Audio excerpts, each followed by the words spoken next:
Now, one of the things that I want to go back to as a kind of a repeat of a session that we had, it was probably 6 weeks ago, but it was the benefit of a skill. And I don't know if you all remember this, but I created this spreadsheet a while back, and we looked at these three different types of agents. So there was Lazy Susan, Average Sally, and Amazing Sam. You can see those right here. And I'm not going to go through this entirely, but last week I was on a call. Jordan Davis was out of town and gifted her call to an agent on her team. And we were talking about how in 2023, she doesn't really have a goal to increase her income. Like she said, if I made the same amount of money in 2023 as I did in 2022, that would feel like a win.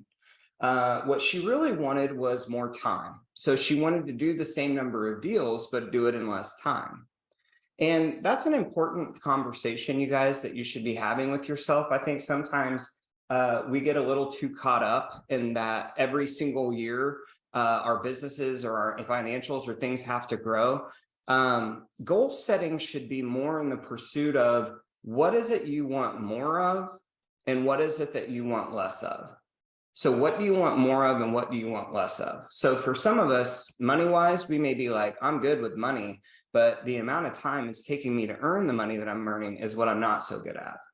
And so when I was going through this with her to show her what she could really focus on here, the first thing I want you to understand is that when it comes to changing anything, and I mean true lasting change. And we could be talking about weight loss. We could be talking about making money, building wealth, whatever. There is a 3-step formula that I have found that wins no matter what. Write this down. Track, trend, interpret. Track, trend, and interpret. So when we talk about tracking, for example, if we were talking about losing weight, that would be tracking calories or tracking your workouts, that type of thing. Trending means that you're putting this in a place that you can see your activities over time. So for example, I had a coaching call last week with someone who really intends to lose about 40 pounds over the next, we said like 90 days. And in order for them to do that, they've got to lose 2.5 pounds every single week. So what we're doing is on every Monday, they're putting in their starting weight for that week. And then we have a weekly scoreboard, a weekly spreadsheet that shows us their weight. So we're trending that over time, okay? And then interpreting is simply looking at our results and asking the question, are we getting what we want or not? So based on what we're getting, what tweaks do we need to make? Or if we're winning, what is it that's contributing to that so that we can continue on this path? Now, how this relates to the person that I was talking to or coaching last Friday is when we look at this right here, and I'm talking specifically right now to agents on a team, and Rainmakers, this is a really big one for you. I think there are 5 conversion rates that if you want to make more in less time, 5 conversion rates that you really, really pay attention to. And they're right here. So it's contacts per hour. So how many conversations are you having every single hour? And when I mean contacts, and you guys may have different definitions of this, I mean a 2-way conversation with a consenting adult around real estate. That could be a text, it could be a phone call, could be social media, but they have to conversate with you. Just sending something out without a response, a monologue versus a dialogue does not count. So the first one is contacts per hour. Second one is the contacts to an appointment set. So when you think about an appointment set, what I mean by that is a buyer consultation or a listing conversation or listing presentation. Then we have set to held. So the percentage of the appointments that you're setting actually holding to an appointment. So you set them and then that person is there when they said they would be there with you. Appointment held to signed. So this is your conversion rate at an appointment. What percentage of people, when you sit down and ultimately go through your value proposition of why they should hire you, they sign up with you. And then lastly is sign to close, the percentage of people that you actually deliver your product on, meaning they have a specific result that they're after, and you, through your processes, through your systems, you either help buyers buy or help sellers sell. But across everything, you guys, I think if you really look at those 5, and I haven't created some cheesy like 5 to thrive yet, but believe me, it's coming. You've heard me say in the past that professionals know the back of their card. And what I mean by that is when I was a kid, we would always collect basketball cards. I know, Josh Anderson, that basketball is not a real sport, but I was really into basketball.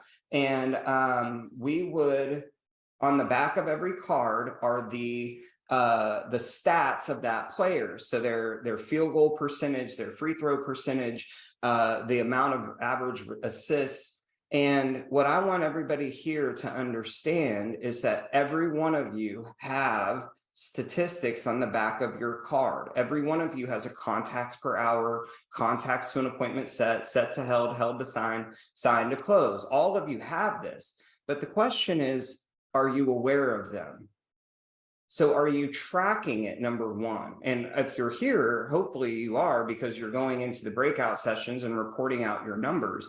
But then more importantly, are you trending it, right? Like, could I look at your actions over time and see like, wow, this person's contacts per hour went from 3 to 6. When I started out as an agent, because I always tracked this stuff, it used to take 121 contacts to set an appointment. And over 3 years, I got it from 121 to 16. So think about that. The same amount of time, even if you don't look at contacts per hour, I was able to set 4 to 5 more appointments in the same number of contacts. So, and then lastly, interpreting meaning, okay, we live in a cause and effect world as it relates to this stuff.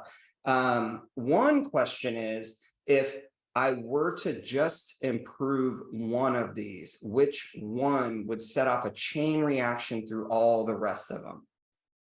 And another being, if I could only improve on one, if I could only really fixate on one, or maybe there's one that's really standing out as poorly, what is my growth plan or action plan over the next 2 to 3 weeks to become a master at that section of the countdown to payday? And man, you guys, like, we're seeing everything go back to the way it was in 2008, 2009, making 100 contacts a week, that every lead counts, right?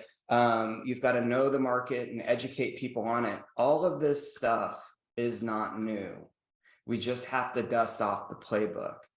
And what I would encourage you all to be taking from this is, one, track your score in each of those categories. And then secondly, trend it. Look to see, is it getting better, staying the same, getting worse, and ultimately interpret it. Let's get to a growth plan, some resources. If you need something from me, feel free to reach out, and win.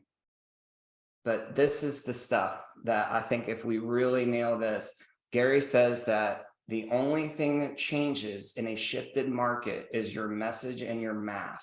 This is what he's talking about in the math.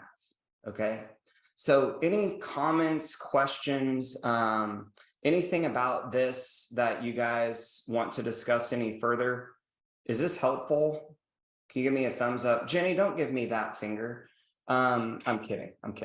But anything about this that you guys have questions on? Do you understand how important this is, that these are tangible things, that you're already practicing this? It's just, are you aware of it, and are you actively seeking to improvement? Everybody understand that? Cool. So guys, if you're in my group, you're a winner. So let's win. Let's go through the next 2 months and win. Okay. And like I said, if there's anything that you need right now, please reach out to us, because our team will do anything to help you win. So now you can go into your breakout rooms and have your conversations, report your numbers. Thank you all for being here. We will have Monday Morning Mojo next week. And please join us this week for the 3 sessions that we have, and you won't regret it. Talk to y'all soon. Bye-bye.